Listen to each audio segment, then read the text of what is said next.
Hey everyone, welcome to Dave's Bonsai. On today's episode, we're going to tackle the Blue Arrow Juniper.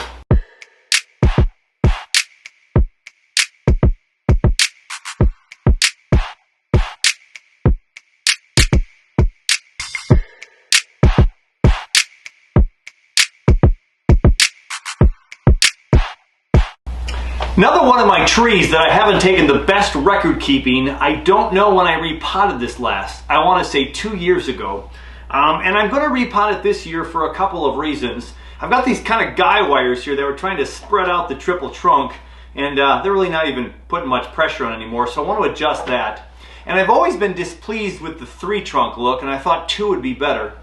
These two grow right at the base, right on with each other, and this one down here is kind of separate, like it was a sucker that grew, and I've just never been pleased with it, so I'm going to consider taking this whole thing off. There's not a whole lot of growth up here, and there's no branches on this side at all. They're all growing inside, so we're going to kind of deconstruct this, and we're going to see what we can do with the Blue Arrow Juniper. Hey everyone, welcome to Dave's Bonsai. Time to repot another one, another nursery find. I was able to get this guy. It's about a 5-gallon pot, and this is a Blue Arrow Juniper, Juniperus virginiana. And there, might not be able to fit in there. Might have to find a different pot for that. We'll determine that after we get more of this root exposed and cut some more of this root off. The front of the tree, I believe, is right there as you're looking at it now.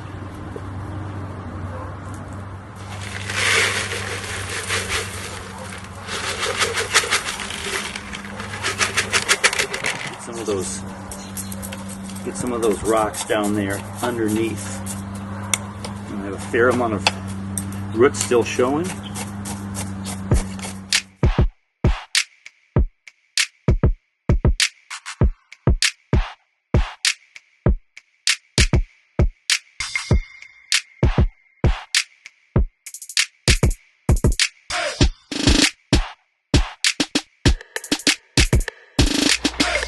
I was recently talking with a member of the Minnesota Bonsai Society, and he said, "Dave, can we talk about junipers?" And I said, "Sure, we can talk about them," but I didn't know how much knowledge I could really give him. He was wondering how we can, style juniper, or not so much how we style them, but he was asking me, what's the main growth pattern of these juniper? And of course, there are such a large variety of juniper out there. And so there's a whole lot that we can do. And some styles are better than others. I'm going to make this a little easier on myself. And one of the things I told him, and I tell a lot of people when you're looking for any bonsai tree or potential bonsai tree, is to make sure in the nursery when you're looking for trees, look at the trees that already are really good back budders. If you see a tree that looks has some really nice old trunk, it makes this tree look old, but it hasn't back budded a ton down low anyway. So look for a tree in the nursery that's going to have a lot of back budding for you. That's already there, because if you know that it's going to back bud already from the nursery, it's already showing those good positive signs. That tree is probably got some good genetics, and it's going to be a tree that's going to be a lot better for back budding in general. You'll hear a lot of the professionals in the bonsai world talk about this with trees and where they come from. What's the lineage of those trees? And if you have a really good tree and you take a lot of good cuttings from those trees, those cuttings and from that tree is going to have probably a good genetic makeup and produce more really good trees. And if you have a tree that's not really a good back budder, and you try to get a lot of cuttings from that tree, well, the opposite, of course, is going to happen. You're not going to have a tree that's going to do a lot of back budding. So this tree, the Blue Arrow Juniper, grows up a lot. So you think of more like an arborvitae type bush, or tree, juniper style, cedar style, that grows really tall, and it's on the edges of houses, little privacy action going on. This Blue Arrow Juniper, I was a little nervous at first because it does shoot straight up into the sky. But as you lay branches down, it's going to grow up to the sky and get those really nice pads that grow up once you get it back to a smaller confined tree, and then you get more ramification, these buds want to just go straight up to that sun. So you can see all of these buds. This was trimmed several times over the course of the last couple of years, but all of this growth up here, all of this height has come in the last year of growth. There's a back bud right here at the armpit area, or almost this top intersection area. It's a little bit in, but this bud up here at the very tip of the camera here is probably a little high for you, but it's growing straight up. That's all growth from last year. So this does back bud, and it will back bud. And there's some other places on this tree right here. Now again, my experience with most junipers is all the back budding is really close to that armpit area, the intersection between this main trunk and the primary branch, and there, right there, there you go. There is a piece of new growth from last year that's growing right there, smack in there. Now, I'm probably not going to keep that there, and if you ever try to wire branches, you get rid of those so you have room to wire, but that's the new growth, and it's like, why couldn't that growth happen right here? Why couldn't it grow right here? Is that how all junipers grow? I don't have that answer. And so I was telling him to make sure you look for trees that have some decent back budding and where that might happen. This guy right here, I think, did a little back budding last year right here. So it did go down to here, but there's been nothing on this side, nothing down here, nothing from a third of the tree up down. Don't know if it'll ever back bud, this particular variety of juniper. And when I've worked with Peter T, I get to see him in a couple of weeks, and I'm going to ask that question to him again about junipers in general, because I do have a shimpaku that I'll be working on with him. And he was talking about how we can look at this tree right here and we can figure out how much we're going to cut back where we won't kill the branch. Because our juniper species, from what I've learned, that if you cut back, of course, to bare wood and have no more greenery, you're going to kill that branch and then possibly the tree. So we always want to leave greenery on our conifer species, which includes, of course, these junipers. So again, my thought is to get rid of this guy completely. As you can see, not much happening there. A big chop here a while back. This one's growing pretty strong. I could cut it here again, and there's movement here with this stick straight branch. This obviously has some bend. The junipers you can do a lot with. I could put some more wire in here, and I did try to twist this at one point. There's a few wire scars on here. This one's so thick now it'd be a little bit harder to bend, but you still could. But it is pretty straight. I'm thinking about getting rid of these and changing the front of the tree to be something more like that. The back could also be the tree. The back could also be the front of the tree, but here's a really big scar from a branch that was cut off here. I think in the first year that I had it. It was grown in a really odd way and it just didn't look really good. But so that's in the back right now, and when you show it this way, then of course you hide that scar. So I have some moss on here. I'm excited to actually take this moss. This tree has grown some of the best moss of my bonsai career so far. I have not had a lot of luck with moss. So we are going to save all that moss, and I'm actually going to crumble it on up with my screens and kind of put it through the sifter there. And I'm going to put this on my new larch forest to add a little greenery and a little more texture to that forest floor. So we're going to go ahead, we're going to take up all this moss first, and it's going to come up nice and easy, I'm pretty sure. We get these nice big clumps. Now I could put this right on the larch forest, or I could sift this up and then put it into the sphagnum moss so I can get more spread of the moss over the course of the whole forest floor. So either I get a couple of nice clumps, or I break it all up and hope that we can get some more growth. And that's probably what I'm going to do.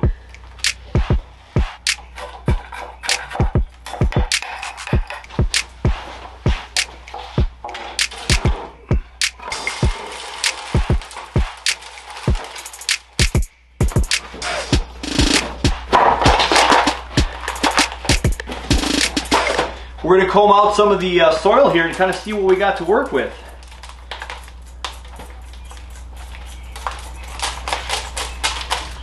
We'll start at the top, work our way around and look at the bottom, and we'll see what we got here.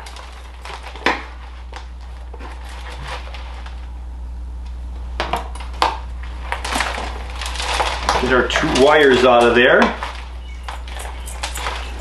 Looks like we'll have a fair amount of reusable soil. I'll be able to wash this up and reuse it on a different planting, maybe a new planting that's not one of my more mature trees. Again, I've had this tree for about 4 years. I think I put it in a blue pot in its first transplant. I'll put that episode, I'll link the episode to the description of this one. And you can go take a peek at what I first put it in. I had it kind of in this blue ceramic glazed pot. We don't typically put pines or conifers in glaze, especially the pines. It was a pot I had that I thought was a good size. It turned out I kind of put it in too small of a pot, and it looked it pretty quickly. For how tall it is, the pot was just a little bit too big. And so then I put it into this pot that I have it in right now, and I'm going to put it right back in the same pot, I do believe. I am very pleased to see the growth of the root structure right here. This is pretty nice and thick right there. That's looking good. Go ahead and just cut some of these roots on the bottom first. I'm not going to get rid of any size at the moment on the outsides here, but just the roots that are growing straight down. Get this thing as flat as possible.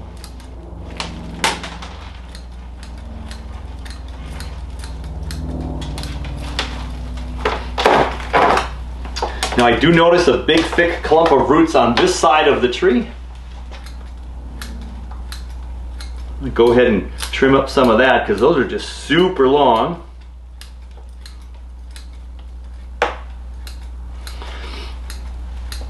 So when your trees are super young, most of the time with most species, especially the deciduous trees for sure, you can be repotting every year or two.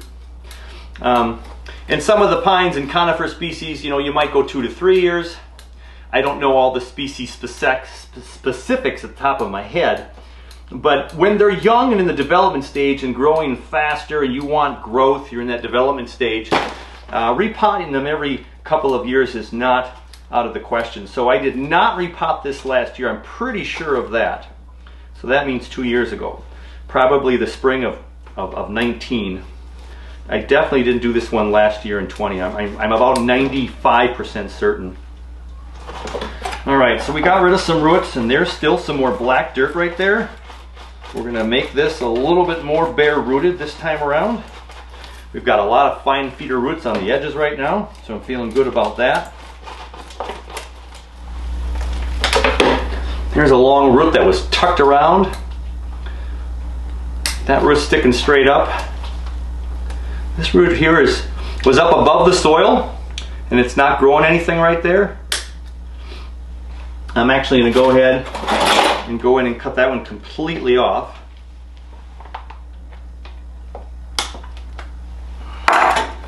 We'll let that heal. That one was just a little too high and not doing a whole lot. We got some more black dirt up here. So this is really good. So part of this repotting, one, I wanted to change the design of the tree from 3 trunks to 2. So I wanted to see how low I could cut this tree, one of the trunks off. And then the other thing, of course, is you always want to keep working on those roots to get that ramified root structure going all the way around the tree. And this one's getting there. Got a big root here that has kind of a bulge. So right here, that right there is going up in the sky. I don't want that, so I'm going to go back to where it goes up in the sky and give that a cut. I'm going to shorten this one up a little bit because that looks like a dead piece. And now I'm going to go and I'm going to use the, let's use a chopstick.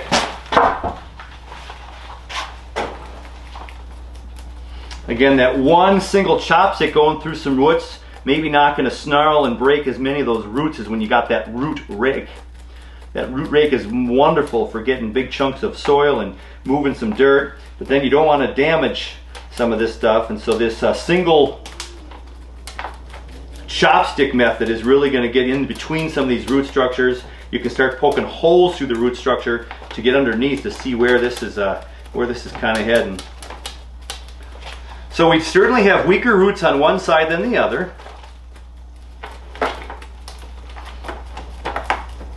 But this is why we're spreading these out for this repot, to get even more air through these roots Instead of having one big jumbled root mass that's completely tangled and snarled here by the nabari area, the buttress of this tree, we're trying to spread these out and we'll get hopefully some good growth.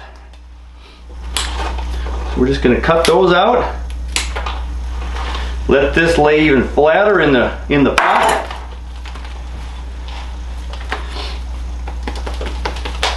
So there we have, we've cut that down a fair amount. Get a couple of these dangling roots here. And I think I'm going to keep it in the same pot here. We have plenty of room to grow. And we just have to figure out the new direction of that. So I'm going to clean out this pot first before we do anything. I got the screens in there, but I got an awful lot of sediment from the last soil. That lava rock is one of the messiest of the soils, and it can leave a lot of sediment that can plug your drain holes if you're not careful. I can speak of experience for that. So make sure when you're sifting your rocks, your soil, that you try to get rid of most of that sediment as much as possible. So sometimes a second resifting is needed. So I got some screens that I'm trying to recycle here. Some really tough metal that we're putting those in. Okay, we've got those. I gotta go rinse that out. We'll be back in a flash. We got it all screened up. We got it all wired up.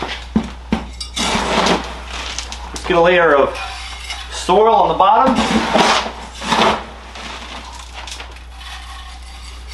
Now this is a little bit thinner. I cut off some roots. We got some more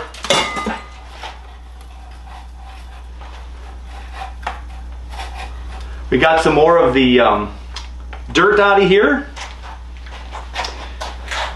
What I would like to do is give it one rinse before we put it in there, again to get rid of some of that dirt. So let's go ahead and give it a wash.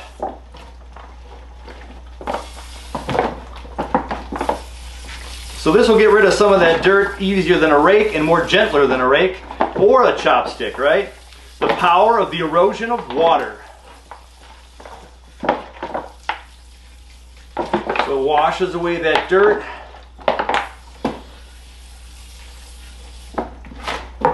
Spin it around, work on all sides. And that really cleans up that tree nicely.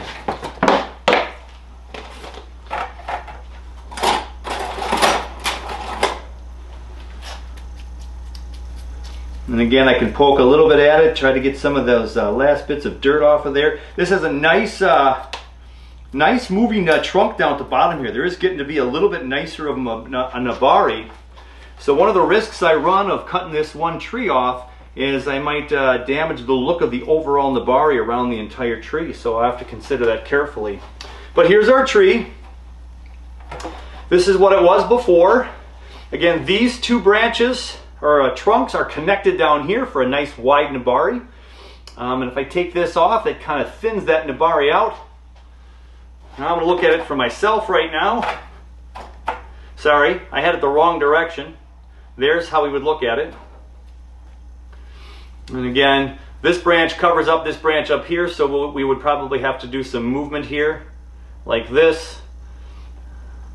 And then this could come down a little bit more, this could come down. But this right here, do I want that completely gone? So if you can imagine the tree with it completely gone, it's just a much nicer looking tree. There's more I can work with. So I'm going to go ahead and cut that off. I've been thinking about this for over a year. I really have wanted to take it off, and this is the year that I'm going to do it. So I'm going to cut it close to the bottom at first. I could have put I could have made it into a gin, but I don't think that gin in that spot would look really correct. I could possibly use this as a cutting. I could experiment with putting this in some soil and see if we get some growth on this, but again, it's not the prettiest tree. It's straight up and down. There's not much moving here except for this chop that would heal over time. But yeah, this could become perhaps a cutting. Not a lot of experience for me of doing a cutting of this size with this type of juniper, so I do not know what would happen there.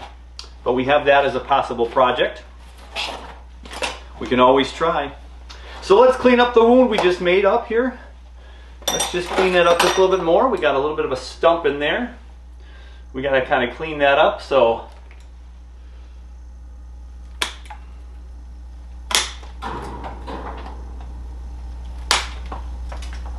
now I'm going to make it so it flares out for the callus, so it'll help with the nabari, not hurt the nabari.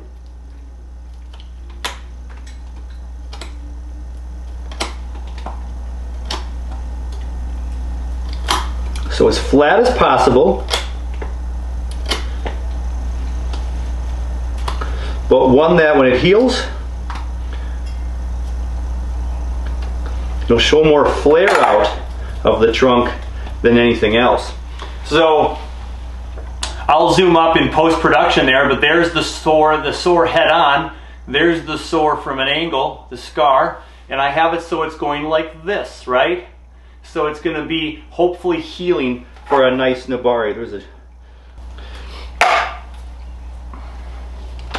So there are some bumps along the way here. These I'm just taking off some little bumps that's kind of making the nabari not look as smooth. Little bitty roots that are going straight up in the air. And for a root right here that's not doing a whole lot. Yeah, that one we'll cut back to here and hope it maybe has still got some viability to it, because it would help. It'll help with radial root pattern. And then this one right here, I've got a root right there that's a little bit higher than this nice fanned out going down the nabari area there. And there's a root down below it right here. So I'm going to take that one out. I'm going to take that little one out. So again, this fans more straight down. This fans all the way down to here now. And then we can raise this up in the pot just a slight bit.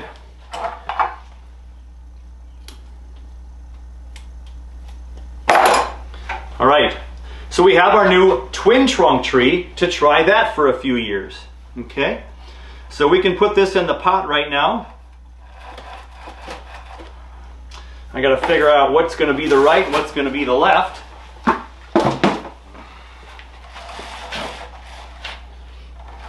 I'll have the thick trunk over here and this coming off over to the side here to fill up some of this negative space. So this is a pretty straight up tree. It's a twin trunk.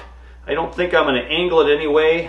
If I do it this way, this tree is a little bit off here and this one's a little bit off here, so it's not perfectly straight up and down like this.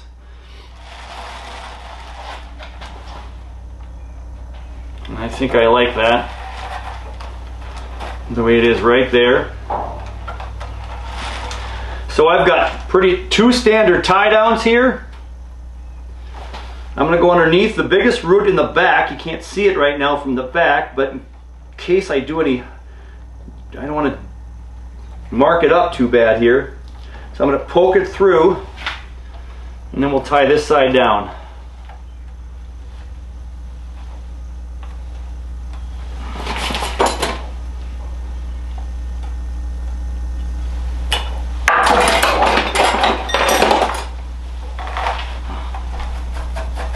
So I need a little bit more soil, because I want to make sure that I'm not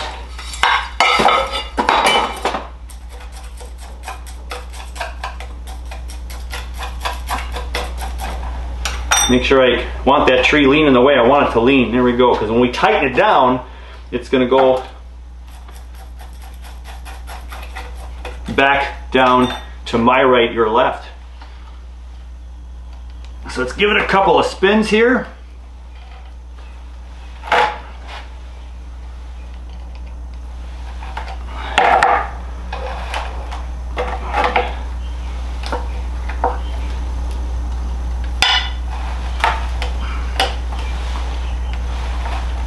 Okay, that's pretty secure in there right now.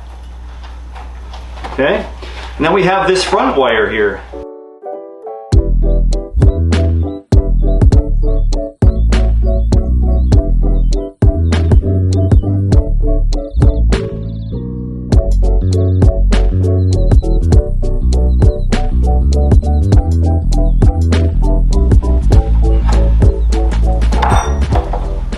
I'm not going to go any further to risk it. There we go.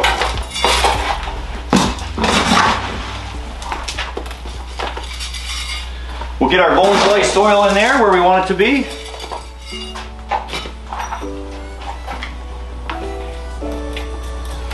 This is sitting nicely below the lip this time. Last time it was a little bit high on the lip, so I didn't like that. Another reason the repot is kind of good for right now.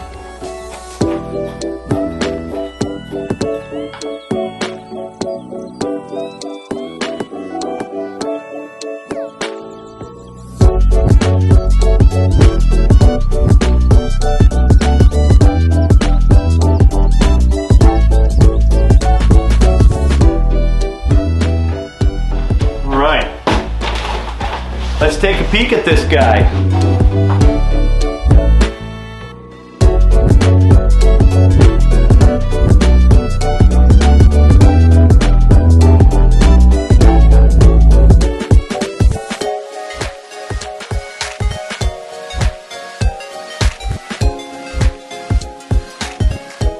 I do like the trunk line much better without that third tree, so I'm happy already. This is a really big main branch right here. It's thick and long. I mean, this one's big as well. I'll probably wire this down right here. I'll go ahead and give that some wire. I'll apply that right now so we can get this one kind of growing down. We'll shorten it up a little bit, shorten this guy up a little bit. And so we're trying to get kind of this conical shape of the whole structure of the tree, and we have some of that right there. This guy is a little bit more in our face, but we can work on that as well.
So what to do with the top? I could just thin it out and leave it alone. I could wire one more right here.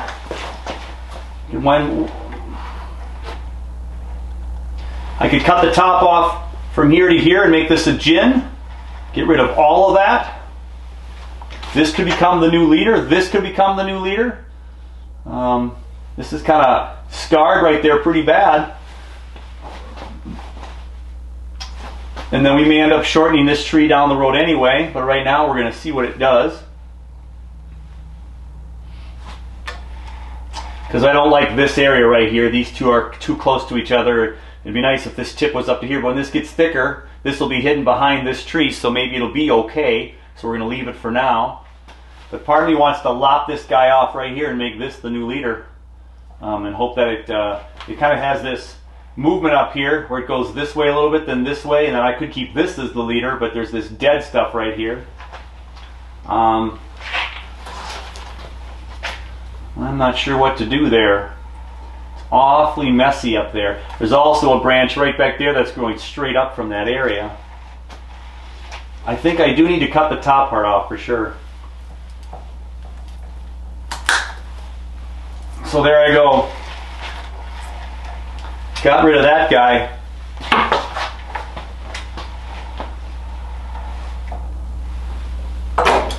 I can thin this out here a little bit.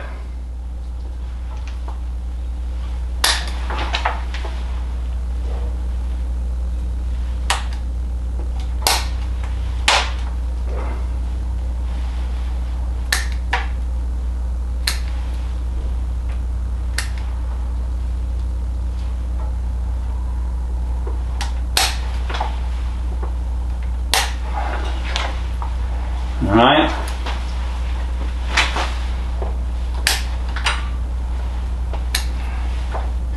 New potential leaders up here someday, some way. I'm not sure.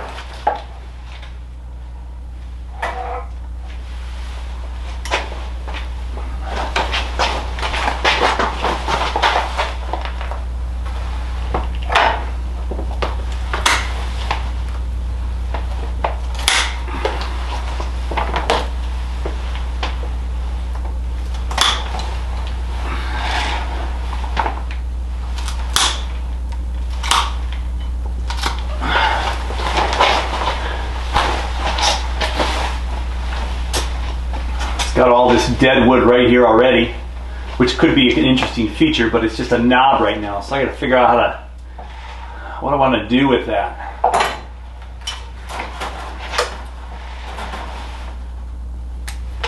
Shorten that up, get a new leader here.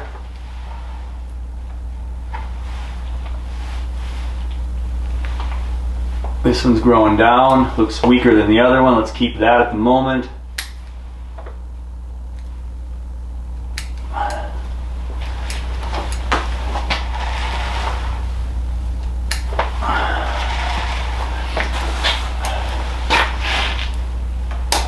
That one's just too thick up there. It doesn't work. This has got to become the new leader. If it's going to work, it's going to be the new leader. So we'll just let that be a broken off piece at the moment.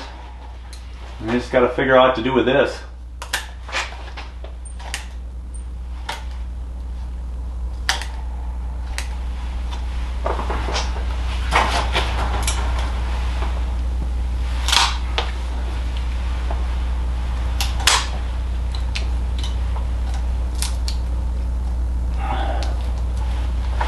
A little shari there almost.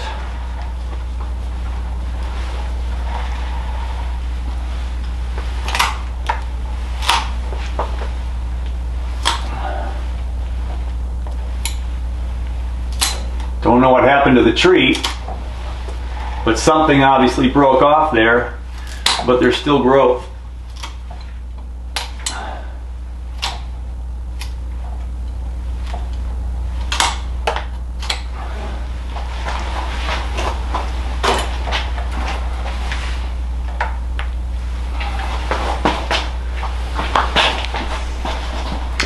I think we're going to stop there, huh? Before we create any more damage. So there we have our Blue Arrow Juniper repotted.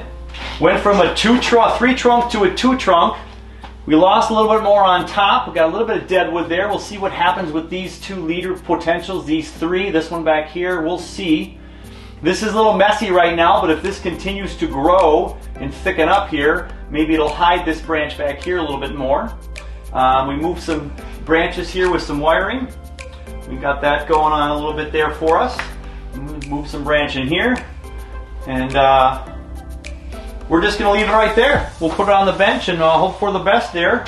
And fertilize this guy here pretty soon and see where it takes us. So let's give you a spin of the tree.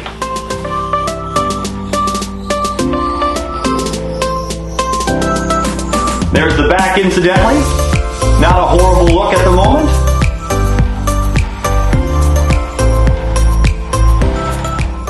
And there's the tree now. Again, later on in a couple years, maybe we twist it like about that.